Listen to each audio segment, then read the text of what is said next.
Good morning, dear students. How are you all? I hope all are good and safe at their homes. So today, students, I am going to be start a very important chapter of our history, that is chapter number 3, nationalism in India.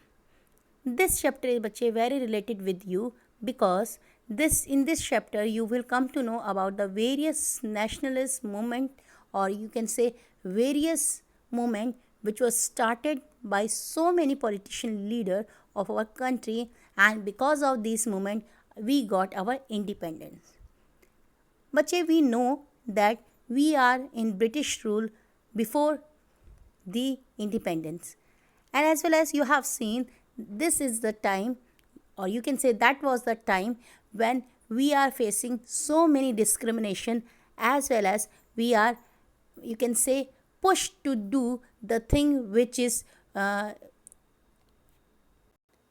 the favor of Britishers. As well as you have seen that so many, you can say, depressed law was made by the Britishers to make us slave.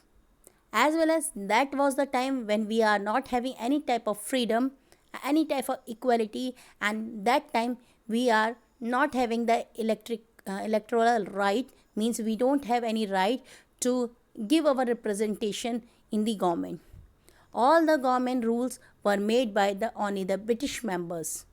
So, because of that, after some time, you will see in 1857 the first revolt for independence was started by so many of the leader, but because that time the unity was not with the people, the unity was not in the groups of the people. So many social groups are, you can say, disintegration, and they don't have the common identity. They were not thinking that they are living in a same country. So that's why that moment was not successful. But you will see that, you know, this thing 1857 revolt gave that an idea in the minds of the Britishers that if they will continue depress, or you can say continuous do the discrimination with the Indian, definitely one time they will raise their voice against them.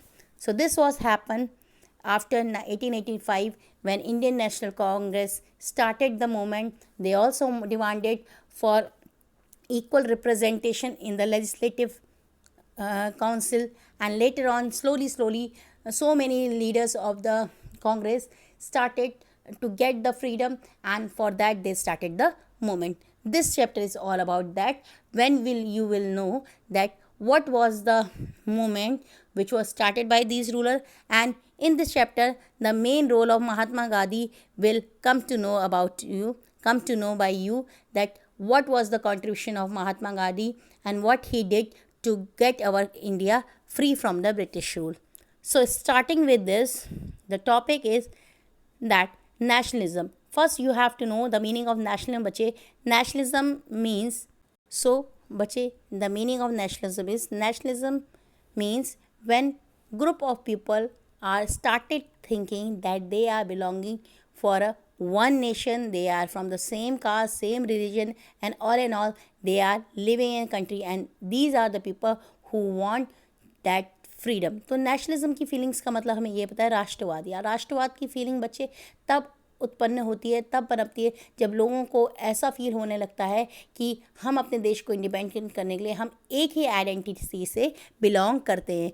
बेटा आप जानते हैं उस समय हमारी India में, इस समय भी और उस समय भी, सो मेनी रीजनल ग्रुप्स थे, सो मेनी सोशल ग्रुप्स थे, कास्ट अलग थी, क्रीड अलग था, डिफरेंट डिफरेंट रिलीजन अलग था. सो तब जब तक लोगों के अंदर याली फीलिंग नहीं आई कि हम सब अलग होते हुए भी एक हैं, we have the diverse, but in this diversity we can get the unity. If we will get united, then we will just kick out the Britisher from the India. तो ये वाली फीलिंग इमर्ज हुई, तो तब इस feeling को कहते हैं हम नेशनलिज्म.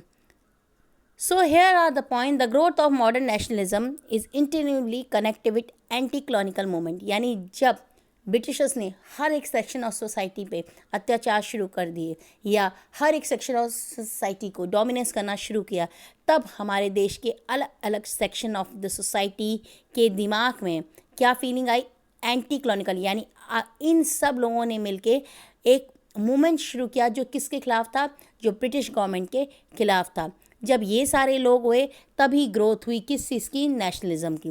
मीन्स जब इन लोगों ने मिलना शुरू किया, एक होना शुरू किया, उस समय से ही हमारे देश में नेशनलिज्म की जो फीलिंग्स हैं वो इमर्ज हुई और इसी फीलिंग ने कहीं ना कहीं हमें सक्सेस दिलाई। The Congress, under the leadership of Mahatma Gandhi, tried to form group together within our movement, one movement. However, the United did not emerge without conflict. जैसे कि आप जानते हैं, कांग्रेस के सबसे पहले कांग्रेस पार्टी ने बहुत ज़्यादा कोशिश की, कई नेता इसमें जुड़े हुए थे और उन्होंने कोशिश की देश को आज़ाद करने की।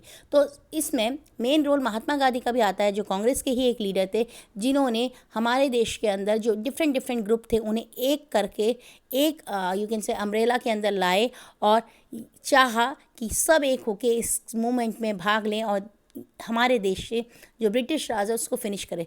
लेकिन कहीं ना कहीं बेटा कोई भी मूवमेंट बिना कॉन्फ्लिक्ट के, बिना लड़ाई झगड़े के, बिना टेंशन के नहीं इमर्ज होता। तो क्या क्या टेंशन मूवमेंट स्टार्ट हुई, ये सारे क्या क्या मूवमेंट स्टार्ट हुए, क्या क्या लोगों की आइडियोलॉजी थी उस समय और किन किन लोगों ने उस मूवमेंट में भाग लिया, ये सारा हम आगे पढ़ेंगे। तो इस टॉपिक चैप्टर में जो इम्पॉर्टेंट टॉपिक है वो यही है। सबसे पहले जो टॉपिक हम पढ़ेंगे, फर्स्ट वर्ल्ड वॉर।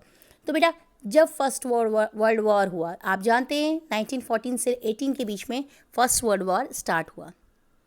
जब ये मूवमेंट स्टार्ट हुआ तो पहला क्वेश्चन ये बनता है कि फर्स्ट वर्ल्ड वॉर का जो है उसका इम्पैक्ट क्या पड़ा इंडिया पे, यानी क्या वर्ल्ड वॉर का इम्पैक्ट इंडिया पे भी पड़ा। डेफिनेटली बेटा, as you know Britain was also a participant in the world war, और उस समय ब्रिटिश कहाँ थे, इंडिया में थे। तो उस समय भी इंडिया के बहुत सारे रिसोर्सेज को वॉर नीड के लिए यूज़ किया जा रहा था। तो कहीं ना कहीं वर्ल्ड वॉर ने भी ब्रिटिशर्स के खिलाफ एक एंटी कॉलोनियल मूवमेंट स्टार्ट किया। ब्रिटिशर्स की जो पॉलिसीज़ थी फर्स्ट वर्ल्ड वॉर में, उसके खिलाफ लोगों ने आवाज़ उठानी शुरू की। तो फर्स्ट वर्ल्ड वॉर भी एक कारण बना लोगों को क्या, नेशनलिज्म की फीलिंग्स में जोड़ने में।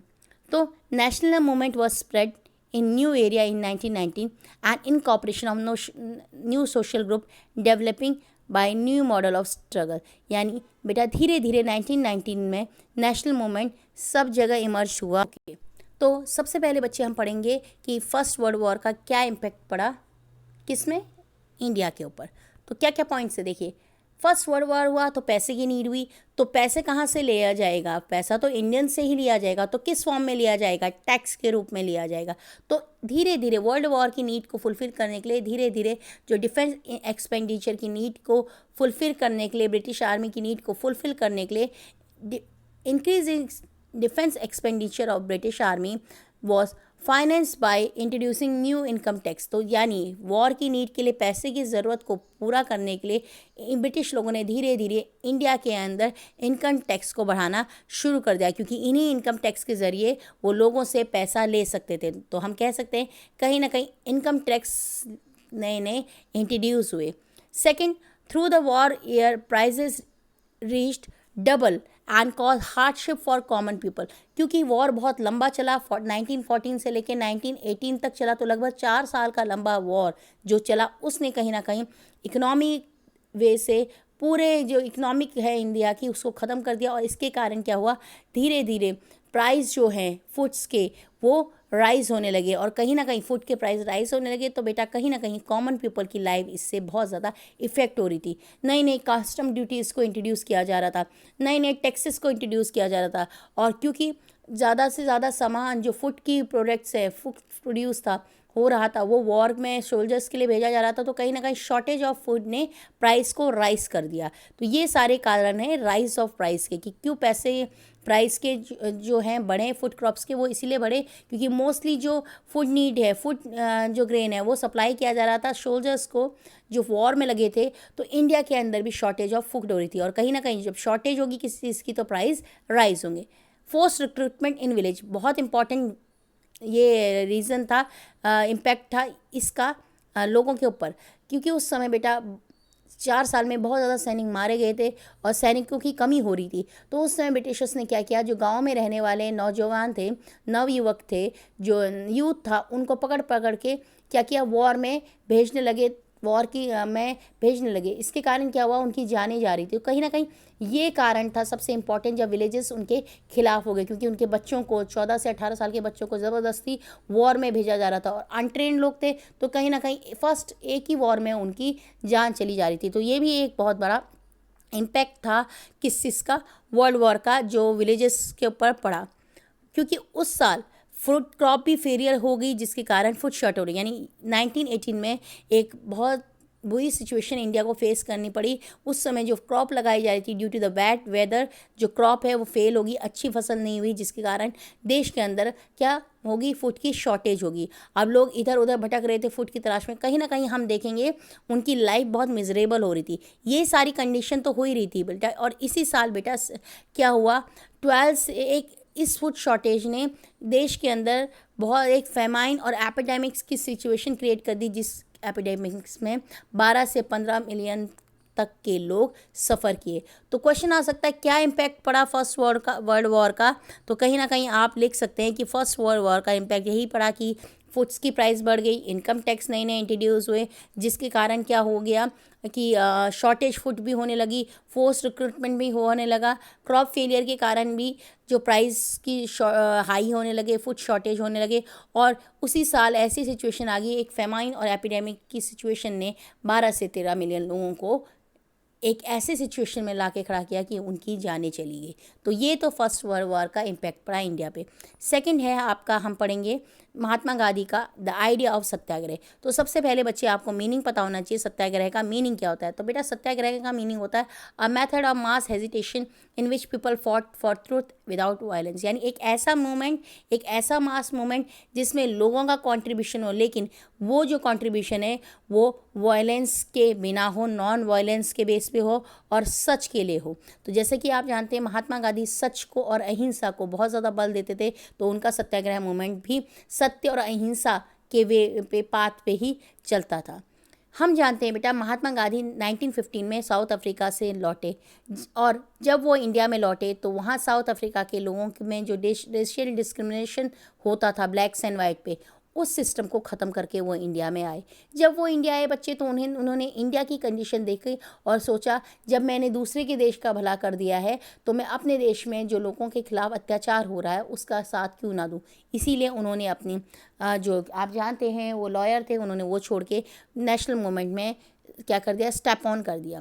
और जैसे ही वो नेशनल मूवमेंट में स्टेप ऑन किया, उन्होंने आते ही बहुत सारे मूवमेंट, सत्याग्रह मूवमेंट स्टार्ट किए। पहला सत्याग्रह मूवमेंट बेटा उन्होंने चंपारण बिहार में किया था 1960 में, जो अगेंस्ट था प्लांटेशन सिस्टम के लिए। यानी उस समय लोग क्या ब्रिटिशर्स क्या करते थे, बड़े बड़े एरिया में, बड़े बड़े लैंड में प्लांटिंग करते थे उन क्रॉप्स को जो उनको बहुत ज़्यादा क्या देती थी, वेल्थ देती थी। लेकिन ये कहीं ना कहीं इन प्लांटेशन में जो वर्क करने वाले लोग थे उनकी कंडीशन पे बिल्कुल ध्यान नहीं दिया जाता। उन्हें कई कई सालों तो अपने गाँव में नहीं जाने को दिया जाता, और कई बार बेगार सिस्टम यानी forcefully without you can say wages के, विदाउट सैलरी के भी काम कराया जाता था। तो इसके खिलाफ 1960 में इन्होंने चंपारण बिहार में मूवमेंट किया। 17 में बच्चे इन्होंने खेड़ा, जो एक गुजरात का प्लेस है, वहाँ भी इन्होंने मूवमेंट किया, और ये मूवमेंट था नो रिवेन्यू कलेक्शन। मीन्स यहाँ पे खेड़ा में जो पीजेंट्स थे वो गांधी जी के पास आए, उन्होंने उन्हें बताया कि इस साल उनकी जो फसल है वो अच्छी नहीं हुई है, क्योंकि उस समय आप जानते हैं ब्रिटिशर्स क्या लेते थे, रेवेन्यू लेते थे, तो वो रेवेन्यू कंटिन्यू रखना चाहते थे। लेकिन पीजेंट्स का डिमांड ये थी कि इस साल उनकी क्योंकि क्रॉप अच्छी नहीं हुई है तो उनसे रेवेन्यू नहीं कलेक्शन किया जाए। तो इसके खिलाफ भी इन्होंने सत्याग्रह मूवमेंट 1917 में खेड़ा में स्टार्ट किया। 1980 में ये अहमदाबाद गए, और वहाँ पे जो कॉटन मिल्क वर्कर्स थे उनकी जो कंडीशन थी वो भी बहुत ख़राब थी। उनको वेजेस नहीं दिए जा रहे थे, हाई यू कैन से कई कई घंटे काम कराया जा रहा था, और वेजेस बहुत शॉर्ट दी जा रही थी, बहुत लेस दी जा रही थी। तो इसके खिलाफ भी उन्होंने 1918 में अहमदाबाद मूवमेंट स्टार्ट किए। तो ये 3-4 मूवमेंट हैं स्टार्टिंग के, जो महात्मा गांधी ने लोगों के वेलफेयर में स्टार्ट किए। ओके, नेक्स्ट आता है बच्चे रॉलेट एक्ट। 1919 में स्टार्ट हुआ रॉलेट एक्ट। एक बहुत ही यू कैन से ऐसा एक्ट था जो ब्रिटिशर्स को बहुत ज़्यादा पावर देता था। तो इस एक्ट को के खिलाफ महात्मा गांधी ने मूवमेंट चलाया। सबसे पहले बच्चे हमें पता होना चाहिए ये एक्ट क्या था। तो दिस वाज एक्ट जो इम्पीरियल लेजिस्लेटिव काउंसिल द्वारा पास किया गया था, और इस एक्ट ने आप दे सकते हैं कि गवर्नमेंट को एनॉर्मस पावर दे दी थी, जिस पावर के बल पे वो किसी भी पॉलिटिकल एक्टिविटीज़ को क्या कर सकते थे, दबा सकते थे। मींस ऐसा, जैसा कि आप जानते हैं, धीरे धीरे नेशनल मूवमेंट बढ़ रहा था, लोगों का कंट्रीब्यूशन बढ़ रहा था, तो डर लगने लगी गवर्नमेंट को ब्रिटिश कि कहीं ये मूवमेंट मास मूवमेंट का रूप ना ले ले और इससे इनको कोई ब्रिटिशर्स को कोई प्रॉब्लम फेस करनी पड़े। इसलिए इन्होंने एक ऐसा एक्ट, रॉलेट एक्ट इस्टेब्लिश किया जिसने में ये कहा गया था कि बिना किसी आंसर दिए कोई भी पॉलिटिकल एक्टिविटीज़ को गवर्नमेंट बंद कर सकती है, दबा सकती है।